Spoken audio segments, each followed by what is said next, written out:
Awesome, awesome. What's the problem? You the problem. You the problem. Yo, you ain't got to get in the car. Get in the car. Get in the car. Get in the car.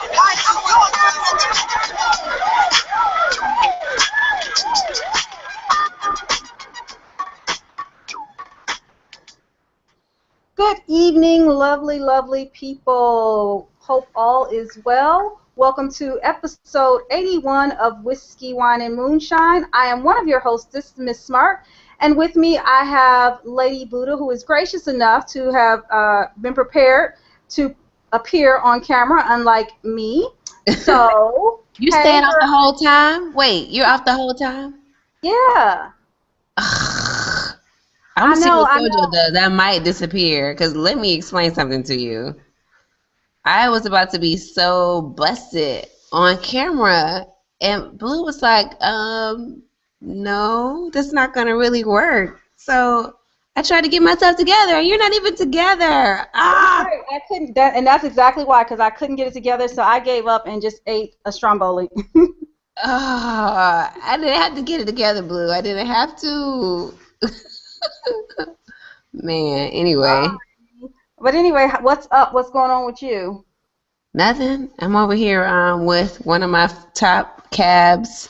This is Educated Guess. Oh, can you see? Oh. Educated, yeah. That's one of the ones that I talk about. Free Show, Educated Guess, and Dreaming Tree are my top 3 right now. And so I have Educated Guess in person. So I'm just chilling. I'm tired. So that was why I was about to be busted. But I wasn't going to be off camera because I thought we were going to be on. So now I'm rethinking all of this. No, you gotta keep it together at least until Sojo gets here, so that at least y'all two can be on, or one of y'all can be on. Since I couldn't get it together. I mean, I like started prepping, and then I was just like, yeah, I'm gonna go ahead and eat something, and then I just started puttering around the house. I had to like wrap the gifts for the for my office Christmas party, and I work in an office where the real gift is always alcohol, because that's how they roll. And then I had to, wrap my white elephant gift, which is a whole bunch of crap. Then I had to put some stuff on FreeCycle, so you can imagine how time just got away from me. Oh, goodness. So, let's see. I haven't started one of these in so long, I forget what we're supposed to say. If you're listening to this right now, you've obviously found us, but feel free to share the information with your friends and family and foes and whatnot. Spread the word. And while you're in this giving season, what you may want to do is hustle on over to our website and hit that little donate button, because we would appreciate, a little moolah, for all of our hard work and all of our efforts here.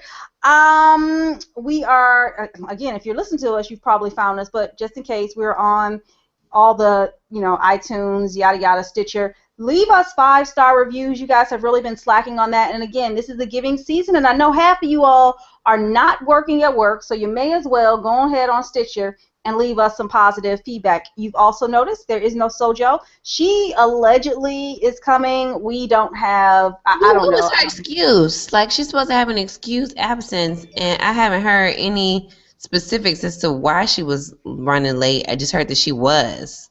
Yeah, I know. And there were talks that we'd be done by the time she got herself in a position to talk. So it's whatever. We can just jump right into it. In the last 15 minutes, I did tell Lady Buddha that I was unprepared. But I did prepare some things, and I think Jeffrey asked what that was that came on in the beginning. That was Grandmaster Flash's The Message, the very end of it. And that was the police scene. So for some of you guys may not remember, at the very end of that song, the guys, after they're done rapping, even in the video, they're done rapping, and they're talking on the corner, and the police come and start harassing them. Now, that was in 1983. So it speaks to how much of an issue police harassment and brutality has been in black communities. If in one of the earliest rap videos, they highlighted, how that happens in our community. So that's what that was, Jeffrey. I made, huh? Real talk. Yeah. So we haven't talked about it, and I guess I don't want to really talk about it specifically, but it occurred to me that not only was Grandmaster Flash right, but NWA might have been right too with "Fuck the Police." If you guys don't remember the lyrics, I'll just focus on the genius of Ice Cube when he said, "Fuck the police coming straight from the underground. A young nigga got it bad 'cause I'm brown, and not the other color. So police think they have the authority to kill a minority. Fuck that shit 'cause I ain't the one for a punk motherfucker with a badge and a gun to be beaten on and thrown in jail. We can go toe to toe in the middle of the cell. Fuck with me 'cause I'm a teenager with a little bit of gold and a pager, searching my car looking for the product, thinking every nigga is selling narcotics. You'd rather see me in a pen than me and Lorenzo rolling in a benzo. Beat the police out of shape, and when I'm finished, bring the yellow tape to tape off the scene of the slaughter, still getting swole off of bread and water. I don't know if they're fags or what, search a nigga down and grabbing his nuts. And on the other hand, without a gun, they can't get none. But don't let it be a black and a white one, 'cause they'll slam you down to the street top. Street top, okay, I guess that's the pavement. Black police showing out for the white cop. Ice Cube will swarm on any motherfucker in a blue uniform. Just 'cause I'm from the CPT, oink police are afraid of me. A young nigga on the warpath, and when I'm finished, it's going to be a bloodbath of cops dying in LA. That was in 1988. And that, so much negative, so much protest came from that, but they're speaking the truth, and we're seeing it now on videos. Dude, and Blue is over here like mouthing all the words in the background with your speed lyrics. But I mean, like, what were you doing in 1988? Like, seriously, what was going on in Miss Smart's life in 1988? In 88, in the spring of 88, I was in 8th grade. Right. Me too. So I had just turned 13 that January. But then by fall, obviously I was in high school, and I certainly do remember all these songs and the climate at the time. And I don't know. I don't think that, well, one, I wasn't allowed to listen to it in my mother's house, but I don't think that I internalized any of this stuff, because maybe because I grew up in a predominantly black city, so I didn't ever really see this level of police brutality. But at the same time, even in 8th, 9th grade, I wasn't willing to say that it didn't exist. Right. Yeah, I was the same age. I was the same age. And I remember the songs from back then, but I was like you, it was just kind of music. I wasn't really thinking about that deeply about the lyrics that I was hearing at that time. So, that I think I probably got my first Walkman around that time. Which I know the kids today cannot relate to. Walkman and leg warmers. I remember it's something that I got around Christmas, around that age, and I was really excited. And so my parents didn't really put a ban on the music that I was listening to, but I do remember having access to hearing some of that stuff. But yeah, I grew up in a chocolate city too, so I don't remember, and I knew people who were police officers, and I still do. So it was never kind of in my consciousness the same way as it is right now. But right now, it's just, It's it's very much in our consciousness, and I today clicked on. I'm sure you've probably seen it on like Facebook or Twitter. This list of pictures of all the unarmed minorities who have been killed in a certain time period. Yeah, I have. And in scrolling, I actually saw a friend of mine, Prince Jones, who was killed in D.C. I think back in 2000. And there were no criminal charges filed against the officer, who I think shot like 16 times into his car, shot him in the back. I think he ended up with 8 bullets in him. And while there were no criminal charges, the officer's name is Carlton B. Jones, Jr. So if anybody would like to look him up on Facebook, feel free. He's about 45 now. He was found in a civil suit. He was held responsible, and Prince's daughter, his mom, and his father were awarded $3.7 million. Oh wow. Now I will say this, even then, but by 2000, from 1998 to 2000, I became far more aware because I knew that the only reason anybody heard about Prince Jones getting shot is because he had gone to Howard, because his mom, I think, was a doctor or something up in Philly. Like he was a quote unquote perfect victim. But just like seeing, 2000 that happened. Rappers were talking about this in 83. Like, absolutely nothing has changed at all. Yeah. And so we had an interesting time this weekend talking to a Facebook troll. Mm-hmm. So this weekend was kind of the Divine Nine die-in in various cities across the country. And my line sister posted a picture as part of the getting the word out, and she tagged a bunch of us. And someone who was untagged, but obviously did not feel uninvited, decided that he would comment. MC, can I find what he's talking about? Basically, he says, why don't we stop the crimes being committed first, and then the cops going to be the issue? And it's just like, people got him very straight, very quickly, talking about the fact that, first of all, no one's talking about, whether or not crimes should be committed or not committed.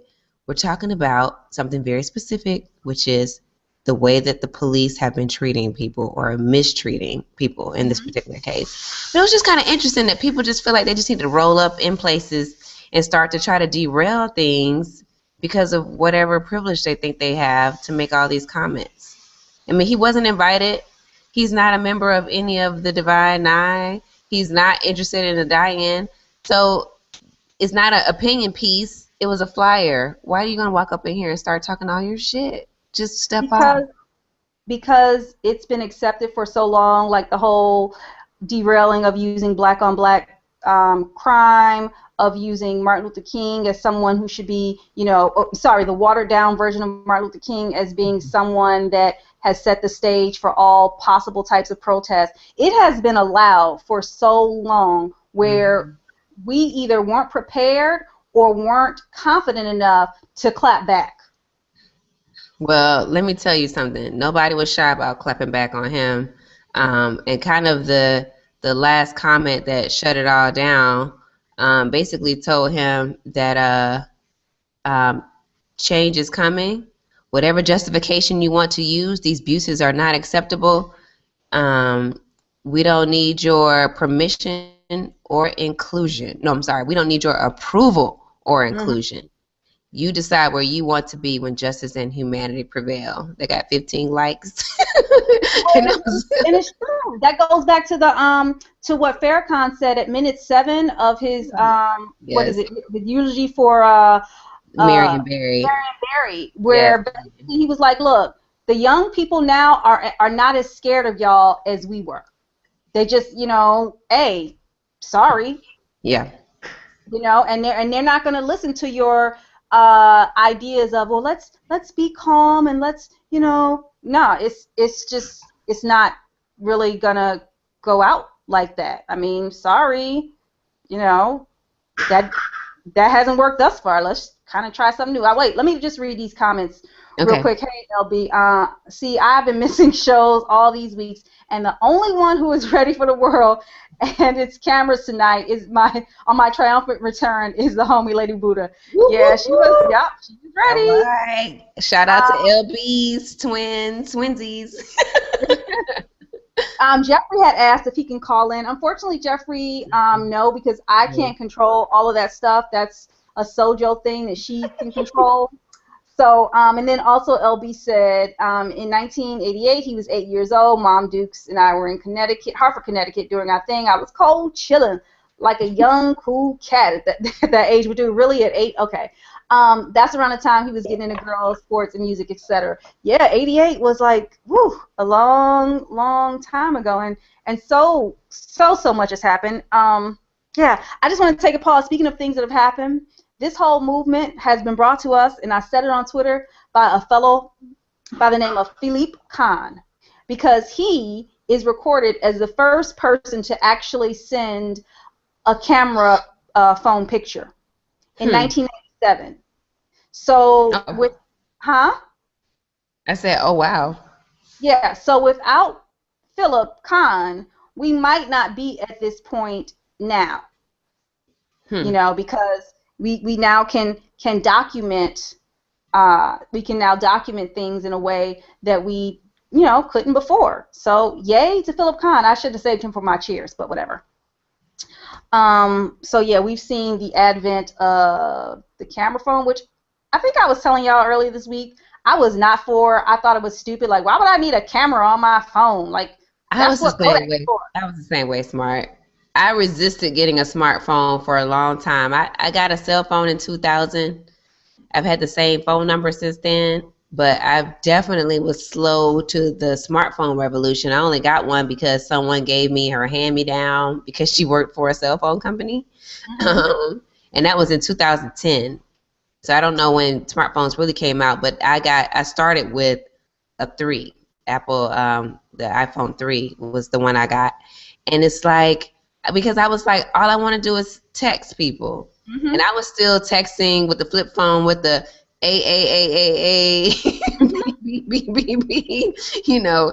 And I got pretty, you know, you get pretty good at knowing where they are. Your thumbs can feel all the keys. So it was a hard transition. And I was like, I don't want to do all that stuff on the phone. I just want to talk to people and maybe send a text here and there. And so finally, because even when I got the phone, I still didn't activate it right away. But when I finally got it, I was like, wow, what was I going through? Because suddenly it was my GPS. Suddenly I can look up all the things that my impulsive mind wants to look up. It was a whole different world. But I was definitely late to it. So welcome to me. Yeah, I know. I mean, I think I had a BlackBerry, I think. Ooh. And then I had, or did I have, I don't know, but I had some phone that looked like a Sidekick that is slid off to the side, but it had buttons. And then I had a BlackBerry, and when I was, some years ago, because I actually resisted the smartphone and resisted the iPhone and that kind of technology. And what really pushed me over the edge was that my thumb swelled up. And I went to the doctor, and they had to give me an anti-inflammatory, and he basically told me I had arthritis in my thumbs, but he didn't want to write that down because he didn't want to. He didn't want to put that in my medical record. Yeah. You're actually never going to live that down. What? Arthritis in your thumbs? From doing the AAAAB. Well, I don't know if it was from that or not, but it was definitely from that. Don't try it. Don't try it. When he told me that, I had a BlackBerry at that time, and the reason I went with BlackBerry is because I thought I needed buttons. But then when I moved over to iPhone, I was like, my God, why haven't I been straightening my fingers for all this time? Like, what was I thinking? I thought I needed buttons too, though. Like, that was a hard transition. Seriously. To get to that smooth screen where you just kind of like, yeah, it was strange. I didn't really like it because I was used to the feedback from a button actually going down and up. So. Right. And now when I grab my remote, I'm like, this is some bullshit. I'll just control my TV with my tablet or with my phone because, like, this is. True that. Anyway, so let's see. Okay, wow, we're almost at the mid-hour. So what else is going on? Oh. Also sad news. I'm sure everybody has heard about the guy who killed himself and his wife. No, I managed to forget about that for the rest of the day. Right. And so I was online, and I won't talk specifically about him, but in the Washington Post today, there's another story of a man named Roy Savoy who killed his girlfriend, Christy Flowers, out here in Virginia. So apparently... And I had heard throughout the years from like various bloggers and whatnot, you know, whose dad had done it or whose brother. But this is like a thing, and I wonder if it's the holidays that is helping this, you know, people who just find this as an option. I mean, I wonder if they're being pushed by the stress of the holidays or what. But, yo, this has got to stop. Yeah. I don't really have a lot of comments about that. I mean, even to that earlier one about Earl, and the murders, the murder suicide, the violence. I don't have any comments about that. Well, I will say this, and I think I said it on WhatsApp. A lot of behaviors that we have been taught to think are romantic are signs of crazy. So Yes, that was an interesting comment. I couldn't comment at the time because I was working, but yes, that was an interesting conversation. I wonder if there's any parts of it you could share. well, no, because I was telling like real stories about real Okay. people, but just in general, Mhm. you know, that whole the extra levels of possessiveness. Sojo pointed out the quote unquote spontaneity as that being a sign of some mental issues there. You know, a lot of it, you know, I think we have to be better in teaching both women and men what crazy looks like and feels like, but we also at the same time have to allow people the space to not just get help, but to continue to get help. Because people are always saying, oh, you know, you should get therapy, you should do this. Not only should you get it, but you should stick with it. Yeah. Well, And and you should have, and I mean, I don't know, if the women had any gut feelings about anything. Like, there's one thing, like spontaneity is one thing, and impulsivity is something else. And sometimes, if something seems way far out, like you might ignore it. But I'm always wanting to urge women and everyone to really go with your gut feelings, or at least pay attention to them, honor them. Don't just act like, oh, don't try to talk yourself out of your body giving you signals that something is off. Right? Like we have all this evidence of animals over the years who know when storms are coming. And if you read books and novels that are set in certain times, they're always talking about how a week before a storm came, already these animals were doing this and these animals were doing this. And the closer it gets, the different types of animals start to move different types of ways because they know that something is amiss and something is off. And we have the same ability as humans to kind of divine something that's not quite right. And we have managed, because we are so quote unquote intelligent or smart, to talk ourselves out of the feelings that we get. And we don't honor them all the time. And it's not to say that every gut feeling is the right gut feeling, but you at least owe it to yourself to check it out. So I don't know about some of the women who kind of come into contact with some of these men that do bad things to them, but I would just wonder if they had some inclination and they decided to themselves out of listening to it at the time. Well, I don't know. In the case of Christy Flowers and Roy Savoy, I don't know if she did, but according to the Washington Post article, it says there were, mostly in hindsight, signs of trouble on a trip to visit Flowers' family in Ohio. Savoy drank a lot and talked about a gun he kept in his car, Flowers' brother said. The young man seemed unusually interested in his girlfriend's hugging a male friend, her mother and father said. And his talk of marriage came after only months of dating, a little premature for some in Flowers' family. So, I mean, those aren't necessarily, oh, he's going to kill you tomorrow things, though. And to your point. Yeah, but see, it's not the things, it's how they land in your body, right? Like people have things that the hair stands up on the back of their neck, or you feel some kind of way and you ignore it. And that's why it pisses me off when there's people, men a lot of times, but just whoever it is, who try to talk you out of paying attention when you do notice those things and they know that they're up to no good, right? So, like, there's people out there who know that they're being caught, basically, but they talk you out of it, and they do all this shit to make you feel like you're crazy or that you're overreacting or that something's wrong with you, when really you were right on it. But you didn't listen to yourself or trust yourself enough. You listened to that fool who does not have your best interest at heart. So anyway, I just want people to just listen to themselves, at least investigate it.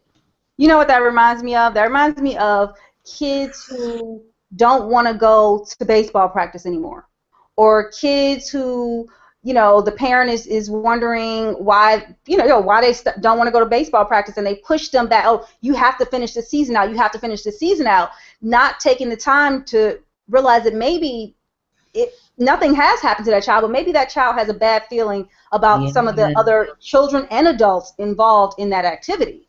You could be. Yeah, it's not just that they're lazy or lack commitment. It could be that they just have a bad feeling and they're not mature enough or articulate enough to explain it to you. It just, something isn't right. It doesn't sit well with them. Some kids can definitely pick up on that. Yeah. Yeah, and I would say too that to your earlier point about people talking about it, I think I think I've said this before about a lot of people, that we condition ourselves, we're trained to not listen to our instincts. Yeah. So as a child, you know to recoil at Uncle Jimmy. Yeah. By the time you're an adult and you meet, Uncle Jimmy, who's your boyfriend's uncle or your aunt's new boyfriend, you want to be polite. I was just about to say politeness was the word that stood out to me in my head. Yep. Yeah, you want to be polite, and if everybody else around you is thinking Uncle Jimmy is okay, then you sort of fall in line. Right. So and you don't really necessarily want to be the person like, no, I'm not going to be in this kitchen by myself with Uncle Jimmy. Just not going to do it. So I think we need to really do a better job. And I guess this goes back to, getting in touch with nature, with, our natural feelings and instincts, like you mentioned earlier, that we feel we're too smart to listen to. Yeah. So anyway, what else is going on? Well, I see LB still over there talking. He says, ladies, isn't it crazy that we're all old enough to remember when there were no cell phones, but young enough to have the newest ones and use them like it's nothing? Technology has come a long way in a fairly short amount of... Listen, yes, because me and my coworkers were just talking about the progression of radios in the car, and the, the 8-track, when you could, you had to pull a radio out, then the radio with the face you pull off, all that stuff, and now you can get Pandora on your car radio. Yeah. I still have 8-tracks somewhere in my house, by the way. Do you have an 8-track player? I think I gave it to one of my high school friends. I don't think it's still there, but I do still have a record player, and I definitely still have albums. Blue posted a picture of one of my favorite Christmas albums the other day, the Jackson 5 Christmas album, which gets down, by the way. So, but I still have it in several albums. And yeah, I still have a record player, but I don't think I still have an 8-track player. I think I gave it away. But yeah, it's funny because I was working with a group of teachers today, and we were kind of talking about questions that our students might not understand if given, a reading test, vocabulary comprehension. And the word cassette is one I like to kind of throw out there as something for them to ponder. And they always start to laugh because they feel like their kids definitely wouldn't know what a cassette is. When I still have like my JJ Fad cassette, recordings of just me just talking when I wanted to pretend that I was on the radio when I was growing up. So yeah, technology definitely has come a long way. So yeah. Yeah, it has. And the other, honestly, I'm not creative enough to think of what we can do next, unless we do this whole flying car thing or teleporting. I really don't know. Everybody always talking about the flying car. Y'all are like bitter about the fact that you don't have our flying car yet. Yes, I am, because so many of the things that the Jetsons promised us are here. So I'm okay with Rosie, the robot, or whatever her name is, not being here. I'm okay with that because I think that's requires too much. Like, I don't need artificial intelligence to that level. But I mean, we got the Roomba, so that's close. I'm okay with that. But this flying car thing, especially as gas prices go down, there is no excuse. That's a whole, That's so funny. Because listen, it would be good for the economy. That opens up a whole new area of jobs. Whole new. I'm not gonna get into it right now, but I do want to at least acknowledge the fact that the Senate Intelligence Committee has released their reports about the CIA quote unquote enhanced interrogation techniques known as torture. Done in the wake of the 9/11 attacks. So if you all of you out there with the Google, the Washington Post has a nice article on it where they have pulled out 20 key findings, and you can click on each of the findings and see things that they pulled out from the 528-page report, and then it also then links you to where those things are pulled out in the complete document. Anyway, it's definitely worth a look. So I'm curious to see how torture apologists will now react to the findings. That's all I want to say about it, though. I mean, easy. I'm reading right now. It says, Hayden said, don't make me mad. Wait a minute. Are you about to make me mad? What are you about to do? This is what the apologist is going to say. He just said there cannot be more than 2 waterboarding sessions per day. I mean, come on. They only did it once. They had rules in place. Those are the types of things that apologists are going to say, well, that's what we have to do to get the information we need. Hey. They didn't get it. That's one of the findings is that even though we already knew, but at least now it's documented, because for some people it doesn't count until they have a 528-page document that they won't read. And so now that it exists, it tells them that it didn't give them all the things that they claimed were the value in mistreating humans. And the only reason that stands out to me is important is because, I value all human life.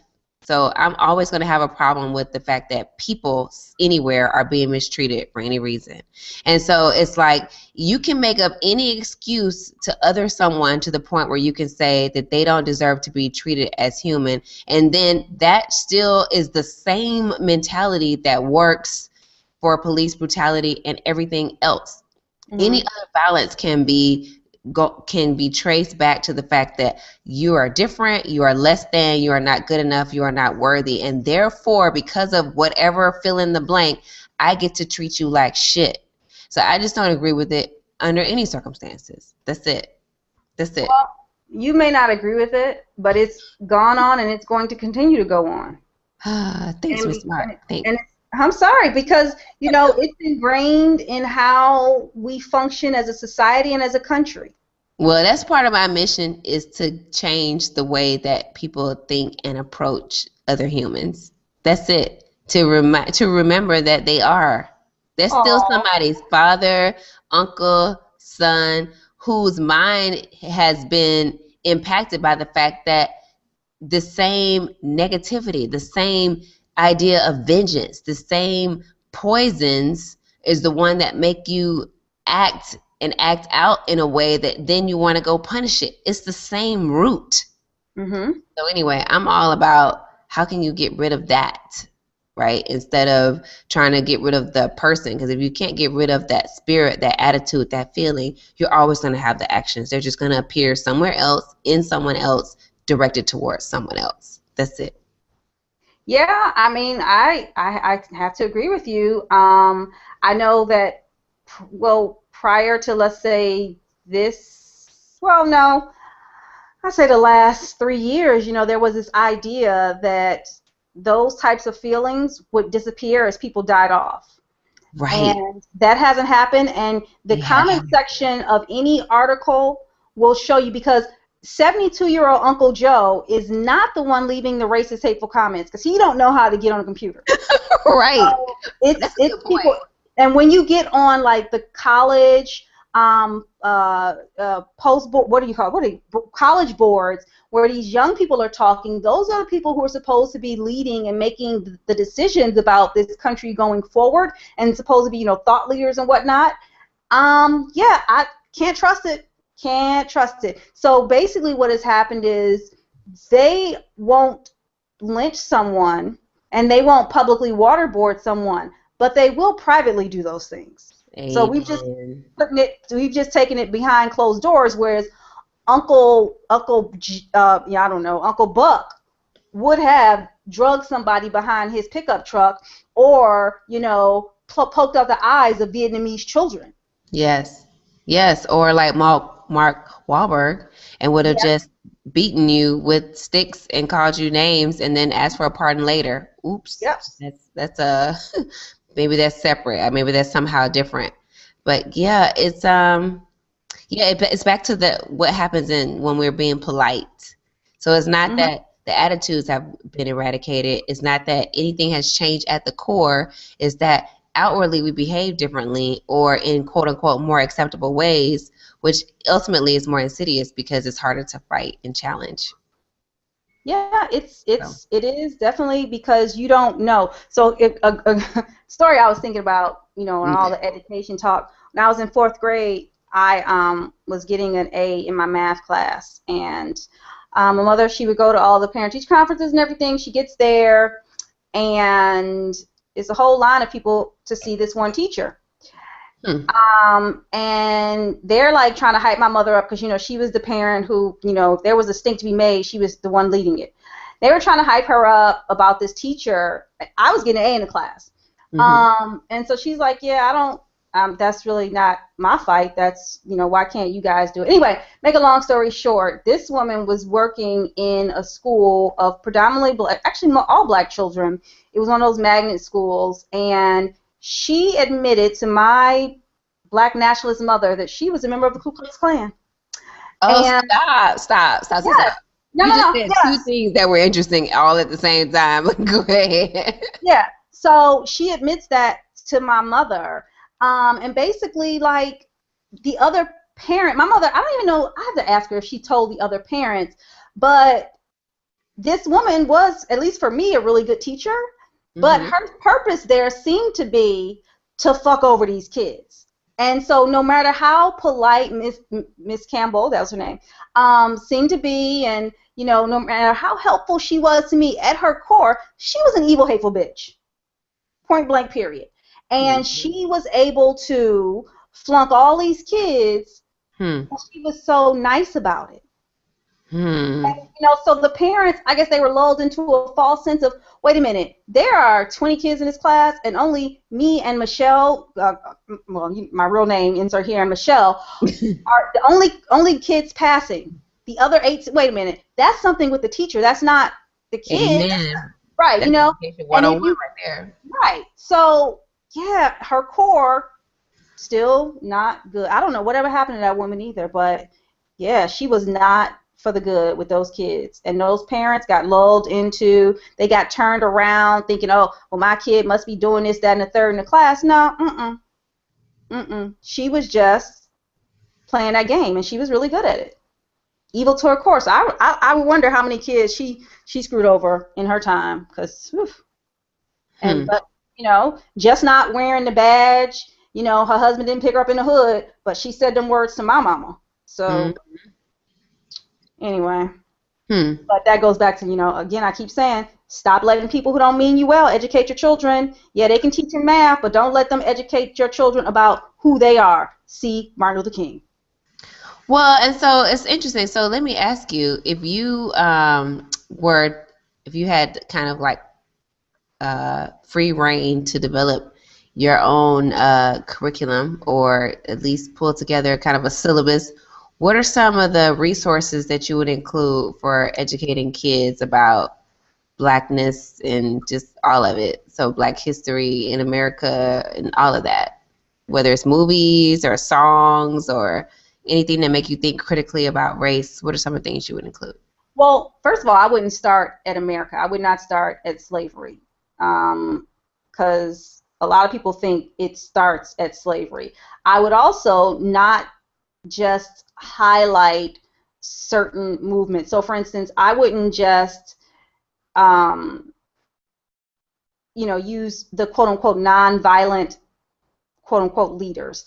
I would probably talk about, you know, Marcus Garvey and Malcolm and anybody. I mean, even, I think I mentioned to you the autobiography of Jane Pittman. Now, it's not a true story, but just as, you know, if I did talk about slavery, just as how things were, and particularly in that movie, the relationship between she and her husband. For those of you guys who've never seen it, or you have seen it, there's a scene where she says, "There'll never be a man take the place of Joe Pittman." Like, they were really go hard with each other, which sort of contradicts a lot of the stuff we hear about, you know, black and white, I mean, black men and women romantically. Yeah. Going back to that ridiculous ass poem that you sent to us, the apology poem. So I was trying to see if I was gonna work that in this time. Go ahead. So I would do that.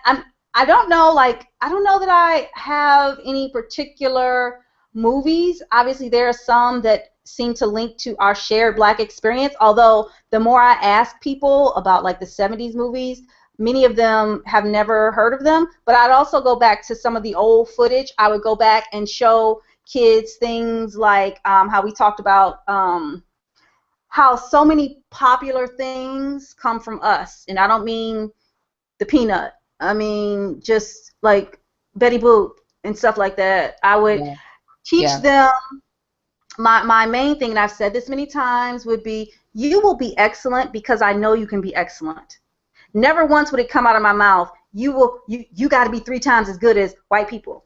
My main thing would not be to set white people as the standard by which you judge. Amen. Say that again one more time, Ms. Smart. Say it again. Right. You will be excellent because I know you can.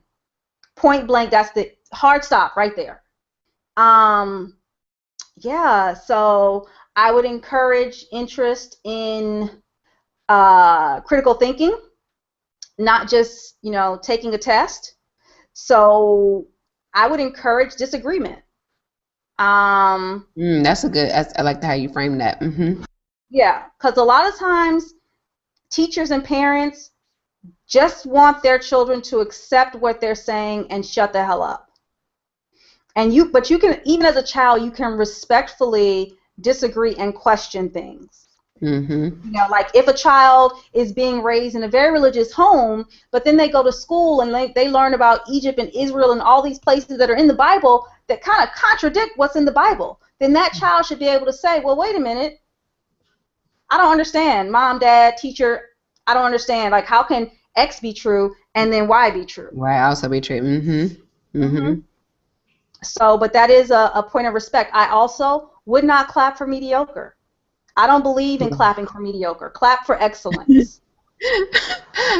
Yeah, I'm real good. I'm still that way. I mean, I'm just that way in general. So people are like, "Oh, wasn't that great for fill in the blank?" And I'm like, "No.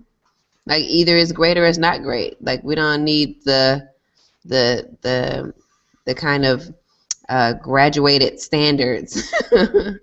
So yeah.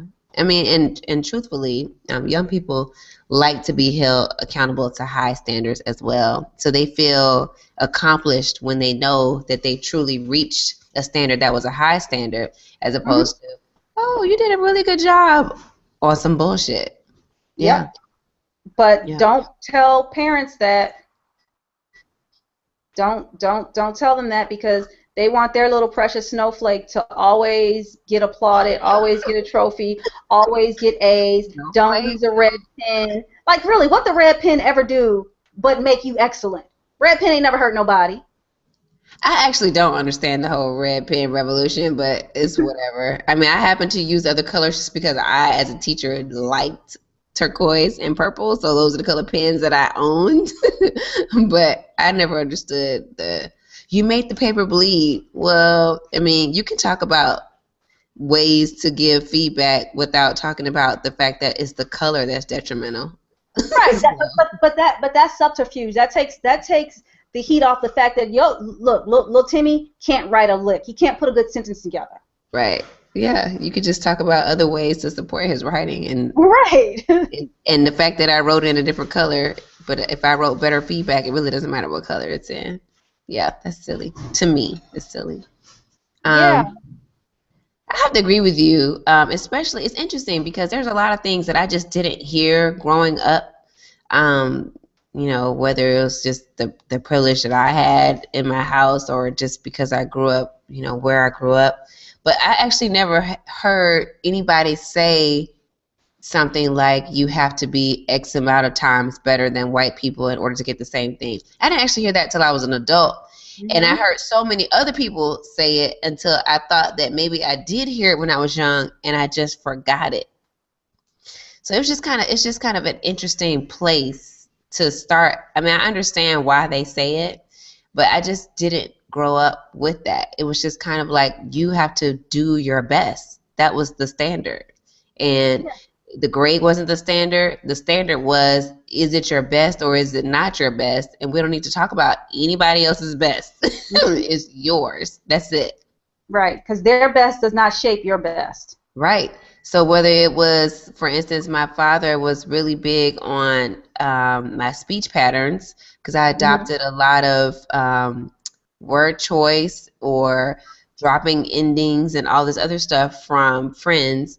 And I never understood, but he was not having it. And he'd be like, you're not going over her house because this is what the definition of over is.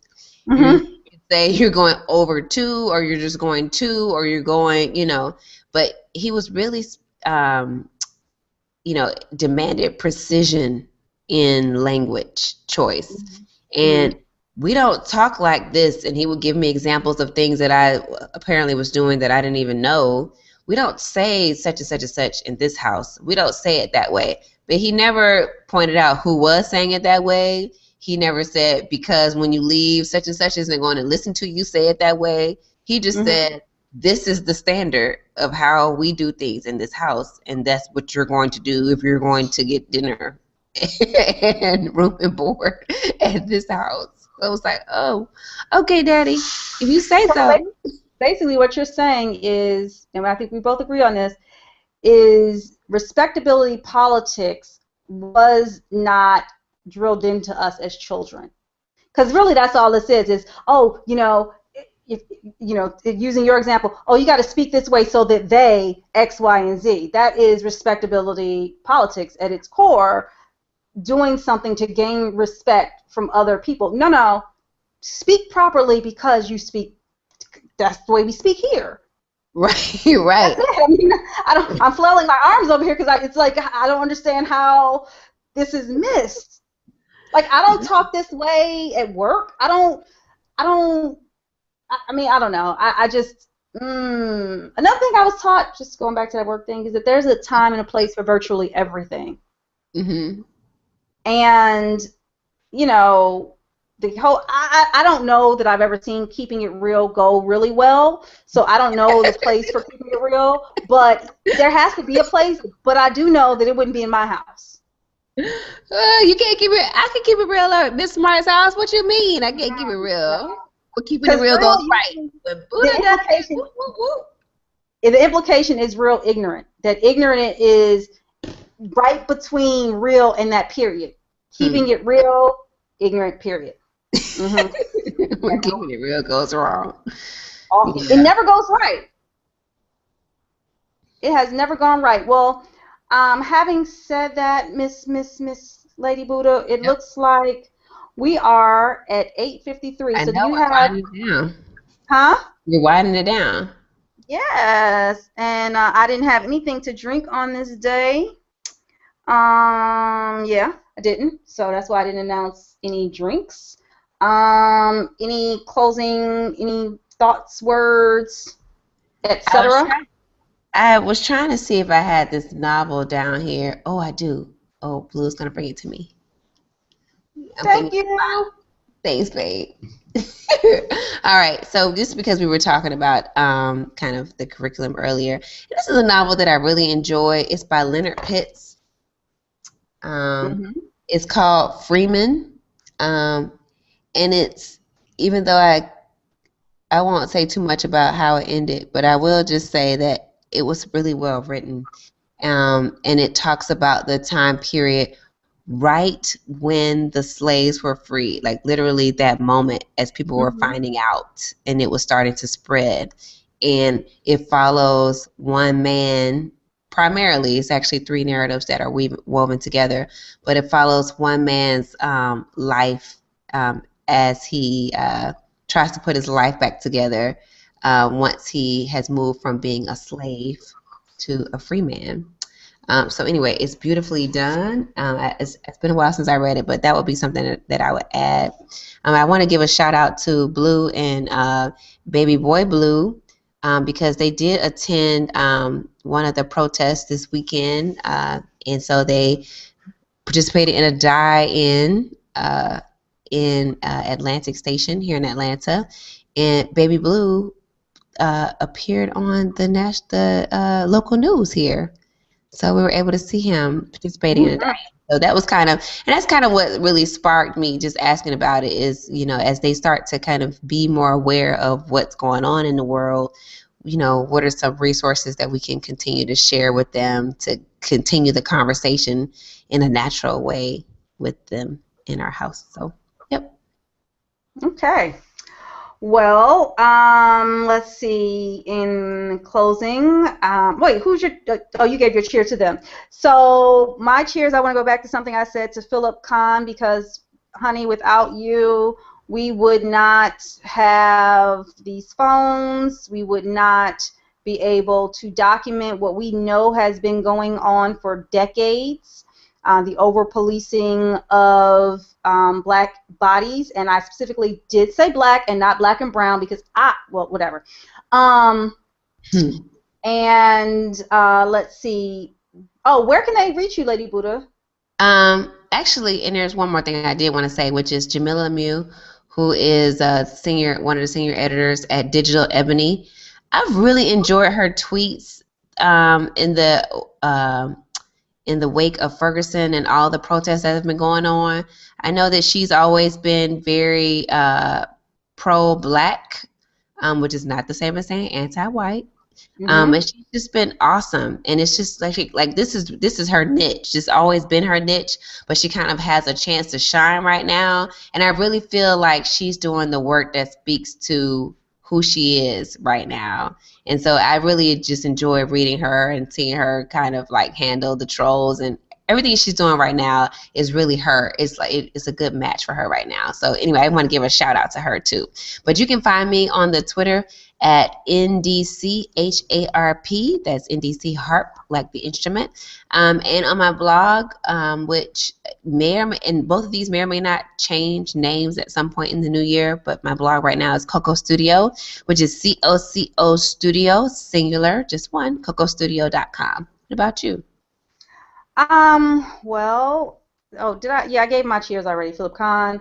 I can be reached on Twitter at think_P_smart. Collectively, we can be reached at Whiskey Wine Moon. That's on Twitter. We also do have a website that has a donate link during the Christmas or whatever holiday you celebrate spirit. Feel free to drop us some coins over there.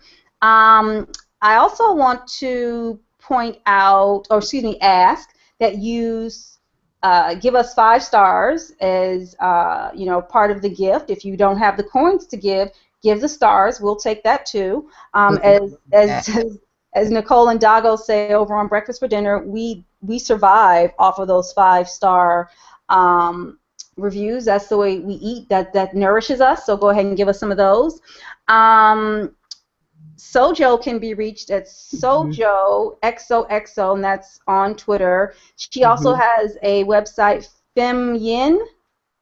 Feminine. And I think she has the link on her Twitter profile for that because I don't. Yeah. And next week. What's next week? Next week the 16th. Yeah. Right. Yeah. Next week is the big week. Yeah. That is going to be our last week of the show. We will have Rod from The Black Guy Who Tips here for his very first guest appearance, so we're very excited about that. And I think that might be all that we have for you guys. We wish you all well, and the revolution, I guess, will be tweeted. The revolution will definitely be tweeted and podcasted too. Yes. Thank you all for joining us.